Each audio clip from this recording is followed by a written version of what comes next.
ஆண்டவராக இயேசு கிறிஸ்துவின் நாமத்தினாலே மீண்டும் இந்த நேற்று நிகழ்ச்சியில் உங்களை சந்திப்பதில் மிகுந்த சந்தோஷம். இன்னைக்கு நாம மிக முக்கியமான 2-3 விஷயங்களை பார்க்க போறோம். வாங்க நேற்று வரைக்குள்ள போலாம். முதலாவதாக இந்த இஸ்ரேல் ஈரான் வார். இந்த வார் இப்போ நம்ம எதிர்பார்த்த அடுத்த கட்டத்துக்கு போயிருச்சு. எங்கே அப்படின்னு பார்த்தீங்கன்னா, இதுலேருந்து யூஎஸ் விலகுறாக அனௌன்ஸ் பண்ணியிருக்கிறாங்க. அதாவது இந்த வார நிறுத்துறதுக்கான சைன் ஒன்று பண்ண போகிறோம் அப்படின்னு ஒரு பக்கம் சொல்கிறாங்க. இன்னொரு பக்கம் அமெரிக்க அதிபர் சொல்கிறாரு, அந்த பேச்சே கிடையாது, ஈரானை நாங்கள் ஒரு வழி பண்ண போகிறோன்ற 2 நியூஸும் வந்துக்கிட்டு தான் இருக்குது.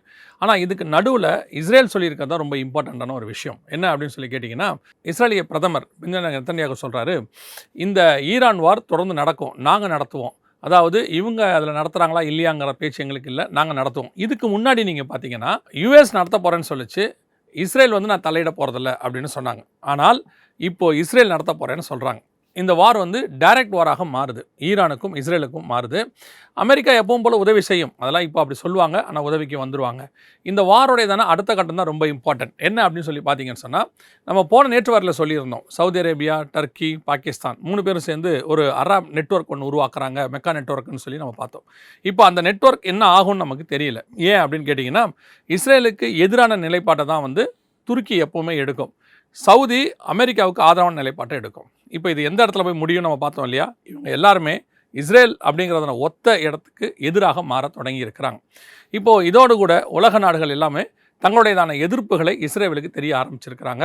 இதில் காசா பகுதியிலையோ அல்லது மேற்கு கரை பகுதியிலையோ விட்டு கொடுக்குறங்கிற பேச்சே கிடையாது அப்படின்னு பென்ஜமின் நெதன்யாகு சொல்லியிருக்கிறார். என்ன விஷயம் அப்படின்னு கேட்டிங்கன்னா, இந்த ஒப்பந்தத்தின் அடிப்படையில் அங்கே வார் நிறுத்தணும், பாலஸ்தீன 2 ஸ்டேட் சொல்யூஷன் சொல்லுவாங்க, பாலஸ்தீன நாடு உருவாகிறதுக்கு எல்லா விதமான ஆதரவு தெரிவிக்கிறதுக்கு இப்போ அமெரிக்காவும் சரின்னு சொல்லுது. ஆனால் இஸ்ரேல் சொல்லிருச்சு, யார் தயாராக இருக்காங்களோ இல்லையோ, நாங்கள் இப்போது அதை விட்டு கொடுக்க தயாராக இல்லை, பாலஸ்தீனம் அப்படிங்கிறதான அந்த பேச்சுக்கு இடமே கிடையாது அப்படின்னு அவங்க சொல்லியிருக்கிறாங்க. ஸோ இது மும்முரமாக தான் இந்த யுத்தம் போயிட்டே இருக்க ஒழிய, இந்த யுத்தம் ஒரு நிற்கிற இடத்துக்கோ அல்லது திருப்பி சாஃப்ட் ஆகிறதுக்கோ ஒன்றும் இல்லை.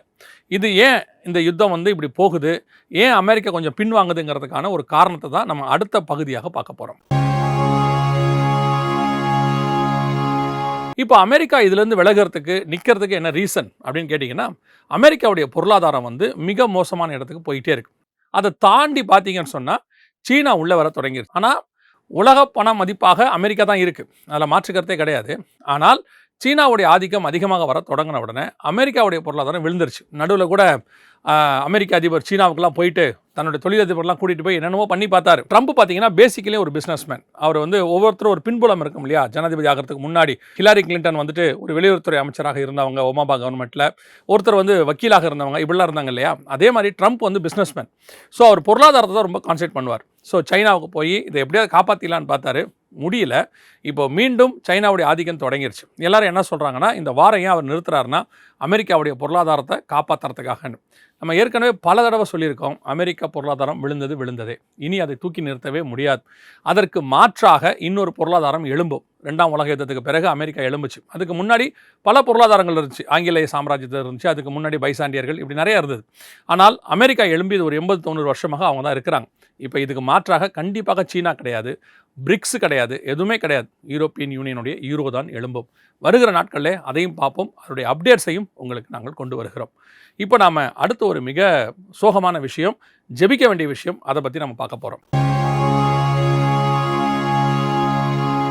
அஸ்ஸாமில் இது வரைக்கும் நம்ம பார்க்காத அளவுக்கு, சரித்திரத்தில் இது வரைக்கும் அப்படி இல்லை. அந்த வீடியோஸ் எல்லாம் பார்த்தீங்கன்னா உங்களுக்கே ரொம்ப மனம் உடஞ்சு போயிடும். நின்றுக்கிட்டே இருக்காங்க, அந்த வீடு அப்படியே தண்ணிக்குள்ளே போகிறத பார்க்குறோம். தொடர்ச்சியாக நடந்து கொண்டே இருக்கிறது, மிக மோசமான நிலைமை. அந்த அஸ்ஸாமுக்காக ஜெபம் பண்ணுங்க. அஸ்ஸாமுடையதான மக்கள் அவங்களுக்கு தேவைகள் சந்திக்கப்படுறதுக்கு நிறைய காரியங்கள் செஞ்சிட்ருக்கிறாங்க. கர்த்தர் உங்களுக்கு ஏவாரான நீங்கள் செய்யுங்கள். அதே நேரத்தில் உங்கள் ஜெபம் தான் ரொம்ப இம்பார்ட்டன்ட். ஒரு பக்கம் வெள்ளங்களும், ஒரு பக்கம் அங்கே நிலச்சரிவுகள், மண் சரிவுகள், உயிர் சேதம் பெரிய லெவலில் ஏற்பட்டு கொண்டே இருக்கிறது. இதுக்காக ஜெபிக்க வேண்டியது கடமை. இன்னொரு பக்கம் நீங்கள் பார்த்தீங்கன்னு சொன்னால், இப்போது இந்த நேற்று வரை எடுத்துகிட்டு இருக்கும்போது பார்த்தீங்கன்னு சொன்னால், கொலம்பியாவில் 7.4 எர்த்குவேக் நடந்திருக்கு. மிகப்பெரிய உயிர் சேதம் அங்கேயும் ஏற்பட்டிருக்கு. ஸோ உலகளாவிய ஒரு பக்கம் பாருங்கள், பூமி எதிர்ச்சி இந்த மாதிரியெல்லாம் நடந்துகிட்டு இருக்கு. இன்னொரு பக்கம் எல்னினோ, நம்ம எல்லாருக்கும் தெரிஞ்சபடி தான் மிக மோசமான வறட்சியை இந்த ஆகஸ்ட் ஏற்படுத்த தொடங்கிருச்சு. பல நாடுகள் போக யூரோப்லலாம் உஷ்ண அலை வேகமாக வீச ஆரம்பிச்சிருச்சு. அவங்க ஜூன், ஜூலை, ஆகஸ்ட்டில் தான் அது குறையும்னு சொன்னாங்க. இப்போ என்ன சொல்லியிருக்காங்கன்னா 2027 வரைக்கும் இது இருக்கும், மிக மோசமான வறட்சியை இது ஏற்படுத்தும் அப்படின்னு சொன்னாங்க. நீங்கள் நல்லா கவனிச்சிங்க, இது ஒரு பஞ்சத்தை நோக்கி போயிட்டு இருக்கு, உலகளாவிய பஞ்சத்தை நோக்கி போகுது. ஒரு பக்கம் யுத்தம், ஒரு பக்கம் பஞ்சம், அதுவும் எந்த அளவுக்குன்னு கேட்டிங்கன்னா மிகப்பெரிய உயிர் சேதத்தை ஏற்படுத்தக்கூடிய அளவுக்கு பஞ்சமாக இருக்குது. உலகளாவிய ஒரு டிசாஸ்டர் எல்லா நாடுகளிலும் ஒவ்வொன்று. காட்டுத்தீ ஒரு பக்கம் பார்த்தீங்கன்னா ஃப்ரான்ஸ் பக்கத்துலாம் பயங்கரமான காட்டுத்தீ நடந்துக்கிட்டு இருக்கு. இந்த பக்கம் பார்த்தீங்கன்னா வெள்ளங்கள், மிகப்பெரிய உயிர் சேதங்கள், பூமி அதிர்ச்சிகள் அத்தனையும் ஒரு சேர நடக்குது. ஸோ இதுக்கு மிக முக்கியமாக ஜெபிக்க வேண்டியது அவசியமாக இருக்குது. என்ன நம்ம ஒன்றும் செய்ய முடியாது, ஜெபிக்க தான் முடியும். கர்த்தர் மனம் இறங்கணும். ஆனால் இது மனுஷனுடைய விளைவு. மனுஷன் என்னென்ன ஆண்டவர் பைபிளில் சொன்ன விஷயத்துக்கு அகைன்ஸ்டாக மனுஷன் செய்யும் போது ஏங்க அப்படி என்னங்க செஞ்சாங்க? ஒரு சிம்பிள் தான். ஆண்டவர் பூமியில் எப்படி வாழணும்னு ஒரு வரைமுறை சொல்லி கொடுத்தாரு. இவன் அதிகமாக ஃபைலிங் போட்டு 100 அடுக்கு 200 அடுக்கு போடும்போது பூமி மேல் பகுதி வெயிட் ஆகுது, உள்பகுதி அந்த வெயிட்லெஸ் ஆகிறதுக்கு மேலேயும் கீழேயும் சேர்ந்து சுற்றும் பொழுது ஒரு இடத்துல பூமி வச்சு உருவாகுது. சிம்பிளாக நான் சொல்கிறதுக்காக சொல்கிறேன். இந்த மாதிரி நியூக்ளியர் வெடிச்சு பார்க்கறது, குப்பைகளை கொண்டு போய் கொட்டுறது, இந்த மாதிரி விஷயங்கள்லாம் சேர்ந்து தான் பூமியானது தன்னுடைய ரியாக்ஷன், இயற்கை தன்னுடையதான காரியங்களை வெளிப்படுத்துது. ஸோ கர்த்தர் சொன்னபடி வாழ்கிறவங்களுக்கு இது எதுவுமே பிரச்சனை கிடையாது. கடைசியாய் ஒரு மிக முக்கியமான, அதாவது வேதத்தில் சொன்ன தீர்க்க தரிசனம் அப்படியே நடந்திருக்கு. அதைத்தான் நாம் பார்த்துட்டு முடிக்க போகிறோம்.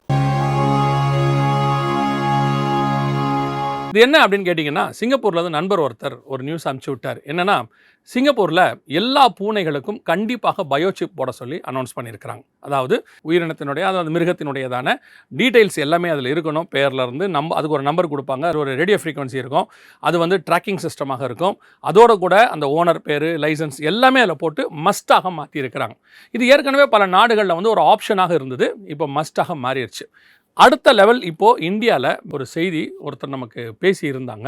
அதை நான் உங்களுக்கு தெரிவிக்கிறேன். என்ன அப்படின்னு கேட்டால், சமீபத்தில் இதான் கிறிஸ்தவர்களுக்கு நடந்தது தான். சமீபத்தில் பார்த்தீங்கன்னு சொன்னால் அவங்களுடைய கம்பெனியில் ஒரு டெக்னாலஜி ஒரு ஈஸியாக பயன்பாட்டுக்கு வரக்கூடியதான ஒரு காரியத்தை செஞ்சுருக்கிறாங்க. என்னென்னா, வலது கையில் பயோசிப் போட்டிருக்கிறாங்க. இந்த பயோசிப்பில் ஆதார் நம்பர், பேன் நம்பர் எல்லாத்தையுமே இணைச்சாச்சு. இது அவங்களுக்குமே தெரியாது. யாருக்கு தெரியாதுன்னா கூட இருக்கிறவங்களுக்குமே தெரியாது. அதை போய் அவங்க பார்க்கும் பொழுது தான் அந்த கையில் அது போட்டிருக்கிறது தெரிய வருது. ஏற்கனவே ஸ்டாக்ஹோமில் இதெல்லாம் இருக்குது. ஸ்வீடனில் ஸ்டாக்ஹோமில் பண்ணிகிட்டு இருந்தாங்க. பல நாடுகளில் பார்த்துக்கிட்டு இருந்தோம். இப்போ நம்ம நாட்டிலையுமே வர ஆரம்பிச்சிருச்சு. இப்போது எல்லாருடைய வலது கையிலையும் பார்த்தீங்கன்னா ஒரு நம்பர், ஒரு முத்திரை, ஒரு பெயர், வெளிப்படுத்தல் 13, 16, 17 நம் கண்களுக்கு முன்பாக நடந்துருச்சு. இதில் என்ன இருக்குது, இதில் என்ன தப்பு இருக்குதுன்னு கேட்குற இடத்துல தான் கிறிஸ்தவம் இருக்குது. ஏன்னு கேட்டால் இட்ஸ் அ டெக்னாலஜி. சில கிறிஸ்தவர்களுக்கு ஒரு எண்ணம் இருக்குது. எந்த ஒரு காரியம் வந்தாலும் ஃபஸ்ட்டு அதை செய்யறதுல அவங்களுக்கு ஒரு பெருமை இருக்குது. எந்த ஒரு ஃபோனில் ஒரு நியூ காரியங்கள் வந்தாலும் சரி, அல்லது இப்போ நம்ம கார்டே இருக்குது. இந்த கார்ட்லேயே பார்த்தீங்கன்னா டேப் சிஸ்டம்னு ஒன்று இருக்குது. நீங்கள் போய் ஸ்வைப் பண்ண வேணாம், அந்த டேப் பண்ணிங்கனாலே பே பண்ண முடியும். இதெல்லாம் நான் எங்கே பார்ப்பேன்னா, இது வந்த உடனே கிறிஸ்தவர்கள் இதை முதல்ல செய்கிறத நான் பார்க்குறேன். ஏன்னா அவங்களுக்கு அந்த அட்வான்ஸ்குள்ளே போகணுங்கிறதுல ரொம்ப எண்ணங்கள் இருக்குது. அதுதான் அவங்கள பிடிக்க போகுதுன்னு நான் நினைக்கிறேன். ஏன்னா இப்போது வலது கையில் வசனம் தெளிவாக இருக்குது. நம்பர், முத்திரை, இலக்கம் போடுவாங்கன்னு சொல்லி. ஆனால் இப்போ அது வந்திருக்கு. அதை வாங்குகிறாங்க, அதை ஏற்றுக்கொள்ள தொடங்கியிருக்காங்க. இதில் என்ன இருக்குதுன்னு கேட்க தொடங்கியிருக்கிறாங்க. ரொம்ப தூரத்தில் இல்லை. ஆண்டவர் சொன்ன வெளிப்பிரகாரமான அடையாளங்களெல்லாம் ஒரு பக்கம் நடந்துக்கிட்டே இருக்குது. அதே வேளையில் வலது கைக்குமான நம்பர், நெத்திக்குமான நம்பர் நம்ம கண்ணுக்கு முன்னாடி வர ஆரம்பிச்சிருச்சு. இப்போது சமீபத்தில் ஒரு நியூஸ் ஒன்று வந்தது. அதில் என்ன அப்படின்னு கேட்டிங்கன்னா, நம்ம உடம்பை ட்ராக் பண்ணுறதான ட்ராக்கிங் ஆப் ஒன்று வச்சுருக்காங்க. நம்ம உடம்புக்குள்ளேயே அதை ட்ராக் பண்ணும் அந்த ஆப்பு. ஒரு வாட்ச் மாதிரி போட்டுக்கலாம், இல்லை ஒரு ரிங்கு மாதிரி போட்டுக்கலாம், அது வச்சுக்கலாம். இப்போ அது என்ன செய்யணும்னு கேட்டிங்கன்னா, உங்கள் பாடியில் சூடு இன்க்ரீஸ் ஆகுது, இல்லை உங்களுக்கு ஒரு டிப்ரெஷன் வருதுன்ற மாதிரி அது மெசேஜ் கொடுக்குது. உங்கள் உடம்பு அது கண்ட்ரோல் பண்ணுது. இது என்ன பண்ணிடுச்சுன்னு கடைசியாக கேட்டிங்கன்னு சொன்னால், மிகப்பெரிய டிப்ரெஷனுக்குள்ளே கொண்டு போய் நிறுத்திடுச்சு. ஒரு பர்த்டே அன்றைக்கி ஒருத்தர் இருக்கிறாங்க. திடீர்னு ஒரு ஆப்லேருந்து ஒரு மெசேஜ் ஒன்று வருது, உங்கள் உடம்பு இப்போ மோசமான கண்டிஷனில் இருக்குது. அவங்க நல்லா தான் இருக்காங்க. இப்போ இவங்களுக்கு என்னென்னா, சிலர்லாம் பார்த்தீங்கன்னா அந்த ஃபோனை நோண்டிகிட்டே இருப்பாங்க பாருங்கள். இந்த ஆப்லேருந்து வர மெசேஜை பார்க்க எனக்கு என்னவோ ஆயிடுச்சுன்னு சொல்லி அவங்க டிப்ரெஷன், ஸ்ட்ரெஸ்ஸுக்குள்ளே போய் அடுத்த கண்டிஷனுக்கு போயிட்டாங்க. எதுக்கு சொல்கிறேன், இப்போது நம்ம உடம்பை ஆப் நிர்ணயிக்கிற இடத்துக்கு நம்ம வந்திருக்கிறோம்.